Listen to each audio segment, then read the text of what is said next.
cerita yang aku alami ini adalah merupakan kesalahanku yang tak bisa menghalangi keinginanku yang begitu besar untuk mendapatkan itu.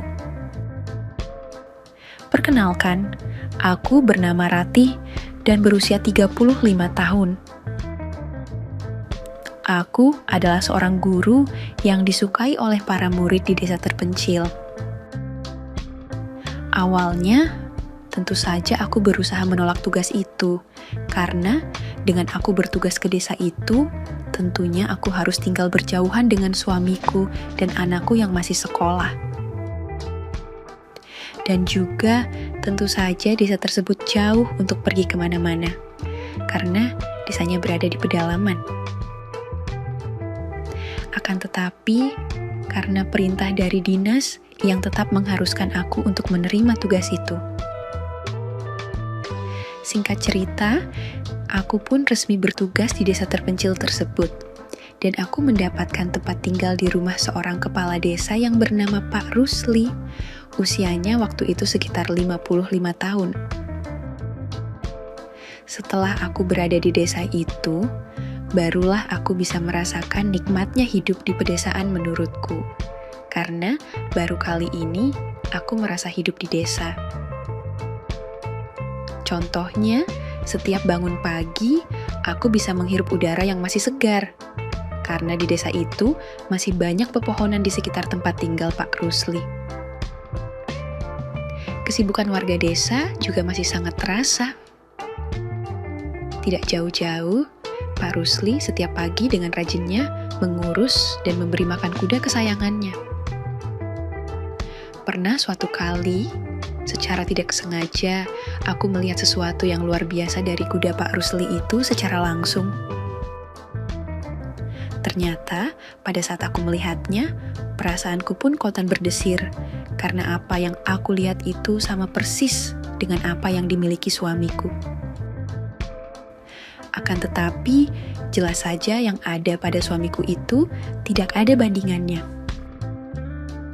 Suatu pagi, aku bersiap-siap untuk pergi mengajar. Saat sudah selesai, aku berniat hendak mengikat rambutku. Namun, aku baru ingat kalau aku melupakan ikat rambutku di kamar mandi. Segera saja aku menuju kembali ke kamar mandi itu untuk mengambilnya. Dan saat itu, aku mendengar ada orang yang sedang mandi. Padahal setahuku, istri Pak Rusli baru saja pergi belanja. Karena penasaran, aku pun mencoba melihat melalui celah-celah pintunya. Pada saat aku berhasil melihat ke dalam, ternyata itu adalah Pak Rusli. Aku pun sempat terkejut pada saat melihatnya. Karena meskipun umurnya sudah tidak muda lagi, Pak Rusli masih menyimpan pesona yang luar biasa. Bahkan pada saat aku melihatnya dalam kondisi seperti itu, aku yakin suamiku pasti kalah jika dibandingkan dengannya. Sebenarnya, aku ini termasuk orang yang doyan akan yang demikian itu. Sehingga selama ini, suamiku bahkan sampai kelelahan menghadapiku. Pernah juga pada suatu kali, aku membayangkan Pak Rusli pada saat aku sedang melakukan sebuah ritual untuk menurunkan tensi keinginanku yang sudah naik. Karena aku sedang berjauhan dengan suamiku. Semakin hari, aku semakin sering terbayang-bayang pada Pak Rusli yang mempunyai perabotan yang sangat aku idam-idamkan itu. Setiap kali aku bertemu dengannya, pasti yang terpikirkan dan selalu aku lirik adalah itu. Setelah beberapa lama tinggal di rumahnya, aku semakin akrab dengannya. Akrab dalam artian tidak canggung ketika bertingkah. Dalam beberapa hal, aku juga sudah menganggapnya seperti bagian dari keluargaku sendiri. Apalagi, selama aku tinggal di rumahnya itu, beliau tidak pernah berlaku tidak sopan padaku. Aku tahu, jika cara berbusanaku itu sebenarnya akan banyak mengundang seorang pria untuk bertindak kurang baik. Sehingga aku jadi semakin penasaran, apakah Pak Rusli itu sudah tidak ada ketertarikan dengan seorang wanita secantik aku? Apakah sebegitu setianya dia pada istrinya? Hal itu malah semakin membuatku sering berfantasi bagaimana senangnya aku jika diberikan siraman rohani olehnya. Pada suatu hari, istri Pak Rusli sedang ada kegiatan di luar rumah. Ketika sudah memasak, aku memanggil Pak Rusli untuk menawarkan makan. Aku pun pergi ke kamarnya. Sesampainya di depan kamarnya, aku memanggil-manggil Pak Rusli, tetapi dia tidak juga menanggapi panggilanku itu. Akhirnya, dengan memberanikan diri, aku pun mencoba untuk membuka pintunya sedikit. Lagi-lagi pada kesempatan itu, dari celah pintu yang kubuka, aku mendapati yang seperti sebelumnya dan yang tentu saja membuatku kaget dan terkagum-kagum. Aku sempat tertegun karena bisa melihatnya dengan begitu dekat dan sangat jelas. Berulang kali aku menelan ludahku sendiri. Hari-hari berikutnya, aku pun semakin sulit untuk bisa menjauhkan bayangan Pak Rusli. Aku sudah seperti sedang kena pelet saja. Aku juga takut kalau semakin lama, aku akan semakin tidak bisa membendung perasaan ini. Aku berpikir, semua itu pasti tidak akan mungkin bisa terwujud. Kan karena Pak Rusli adalah seorang kepala desa yang setia menurutku. Bagaimana mungkin aku bisa mewujudkan keinginanku itu? Selama aku tinggal di rumahnya, ia juga seperti tidak menunjukkan tanda-tanda ketertarikannya padaku. Akan tetapi, istilah diam itu adalah emas memang benar. Karena ternyata diamnya Pak Rusli itu adalah cara untuk menghindarkan dirinya yang akan nekat meminta sesuatu padaku. Padahal itu sebenarnya adalah keinginan yang juga aku pendam. Karena pada akhirnya kesempatan itu ternyata perlahan tapi pasti mulai memberi ruang. Aku tiba-tiba tidak enak badan seperti kelelahan, sehingga aku pun memutuskan untuk istirahat saja di tempat kamar. Hari itu, setahuku istri Pak Rusli sedang ada acara PKK. Pada siang harinya, tiba-tiba saja Pak Rusli datang ke kamarku dan bertanya, "Apa Mbak ingin makan? Biar Bapak ambilkan." "Tidak usah Pak," jawabku. "Bahkan belum makan sejak pagi," ucap Pak Rusli. "Duh, saya jadi merepotkan Bapak ini," ucapku malu-malu. "Gak apa-apa, soalnya istri Bapak kan juga lagi ada kegiatan, jadi biar Bapak yang membantu Mbak Ratih," lanjut Pak Rusli. Saat itu, keadaanku benar-benar lemah dan letih. Mau tidak mau, aku pun mengiyakan saja tawarannya itu. Tidak lama berselang, Pak Rusli sudah datang ke kamar dengan membawa sepiring makanan dan segelas air minum. Selanjutnya, makanan itu diletakkan di samping tempat tidurku dan ia hendak membantuku untuk menegakkan badan agar leluasa untuk makan. Aku sungguh kaget pada saat mendengar tawarannya. Aku pun langsung menolaknya. "Tidak usah Pak, saya bisa sendiri kok," sahutku. "Keadaan Mbak Ratih lagi kurang sehat dan juga sangat lemah, jadi tidak usah malu-malu begitu," ucap Pak Rusli. Aku pun akhirnya hanya terdiam mendengar ucapannya. Ada perasaan terharu juga saat mendengar ucapannya itu. Akhirnya dengan malu-malu, aku pun disuapin olehnya.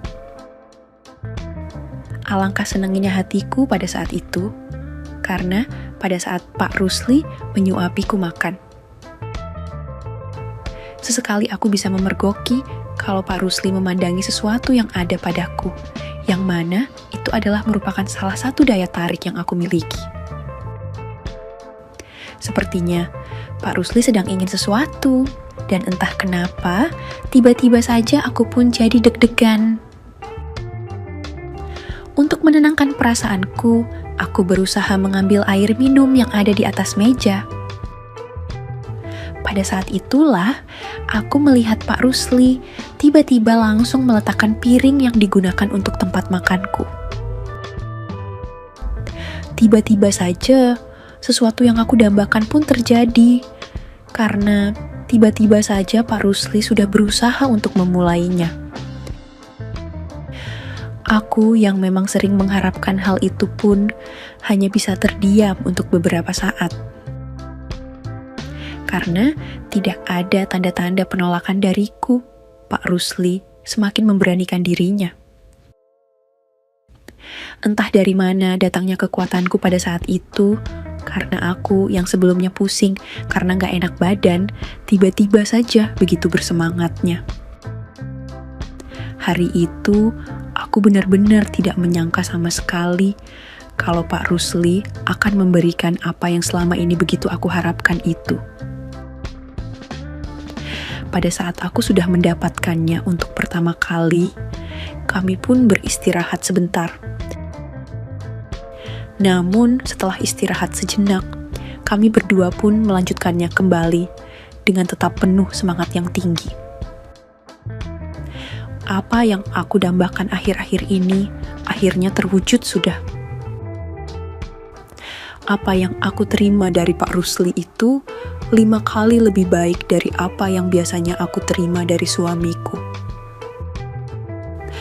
Makasih ya Mbak Ratih, ucap Pak Rusli yang hendak akan pergi meninggalkanku. Saya juga berterima kasih Pak, karena berkat apa yang Bapak berikan, saya jadi segar bugar kembali, sahutku seraya senyum-senyum senang. Selanjutnya, Pak Rusli langsung meninggalkanku sendiri saja. Keesokan harinya, perasaan hatiku sangat bahagia dibandingkan hari-hari sebelum kami berdua saling berbagi. Entah karena apa itu, aku tidak tahu, apalagi bila ada Pak Rusli. Mungkinkah kejadian kemarin siang itu yang menyebabkan aku menjadi demikian? Semenjak itulah, selama aku masih bertugas di desa itu, Pak Rusli selalu saja berusaha untuk mencari-cari kesempatan agar kami berdua bisa mengulanginya lagi dan lagi. Namun, sekitar seminggu lagi, akan ada yang menggantikanku mengajar di desa itu. Setelah aku memberitahu Pak Rusli kalau aku mau dipindahkan lagi, dia pun tidak mau menyia-nyiakan kesempatan yang tinggal sedikit itu. Dia sungguh pandai mengatur strategi pada istrinya kalau harus mengantarkanku ke suatu tempat. Dan terjadilah hadiah perpisahan dari Pak Rusli. Ketika tiba saatnya aku harus meninggalkan desa itu, baik aku maupun Pak Rusli sama-sama berat hati untuk berpisah. Akan tetapi, mau tidak mau, aku pun harus tetap pergi meninggalkan desa itu, meninggalkan Pak Rusli, dan meninggalkan semua kenangan yang ada. Itulah kisah terbaik dan paling berkesan dalam hidupku. Walaupun aku tahu semua itu adalah kesalahan terbesarku, namun rasa bahagiaku tak bisa aku sembunyikan. Tamat. Oke, segitu dulu untuk kali ini, dan semoga kalian, bosku semua, terhibur hari ini ya. Sekali lagi, tidak pernah lupa Mimin ingin mengingatkan bahwa tidak ada maksud untuk merusak moral. Tapi, di sini kami selaku admin channel Makyam hanya berbagi pengalaman dari viewer saja yang tentu saja tidak untuk ditiru. Terima kasih sudah mau mendengarkan kisah nyata ini. Ambil baiknya dan buang buruknya dari cerita kisah ini. Semoga hal seperti ini tidak terjadi kepada kita semua, bosku, dan semoga kita semua dilindungi dari mara bahaya. Amin ya Robbal Alamin. Terima kasih dan sampai jumpa di cerita selanjutnya. Jangan lupa like, komen, share, dan subscribe. Oh iya, kira-kira kalian semua bosku yang terhormat kepengen kisah-kisah yang seperti apa lagi nih? Tolong berikan komentar-komentar kalian di video ini ya.